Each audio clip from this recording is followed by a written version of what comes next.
ਰਾਵਲਪਿੰਡੀ ਤੋਂ ਆਲਮੇ ਦੀਨ कारी ਮੁਹੰਮਦ ਸਫਦਰ ਅਵਾਨ ਬਾਬਾ ਜਾਨ ਦੀ ਜ਼ਿਆਰਤ ਵਾਸਤੇ ਆਏ और रादो वज़ैफ दे भी इजाज़त ਲਈ और अर्ज़ करदा जी कमो बेश मैं तुहाडे सारे बयान सुनना वा और कोशिश करना जेड़ा तुसी कोई अमल या वजीफ़ा फरमाते हो मैं उसको अपनी ज़िंदगी के अंदर भी पढ़ता रहूँ, मैं उन्होंने शुरू भी कर लेना वा। ठीक है, तो मस्जिद वास्ते इन्होंने कुछ हदिया भी पेश किया जी, जो आपकी दरगाह पे मस्जिद बन रही उसके अंदर ये मेरा भी हदिया कबूल फरमाओ, इसके अंदर डाल लेना।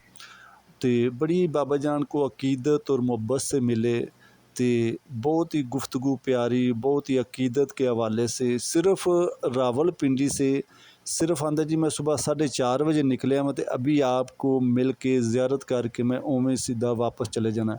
बाबा जान ने फिर अपनी जो 2 किताबां बड़ी मशहूर, एक रादो वज़ैफ़ वाली तो एक मोहसिन आज़म जो हज़ूर गौस पाक के हवाले से वेखो वो बाबा जान ने पेश की।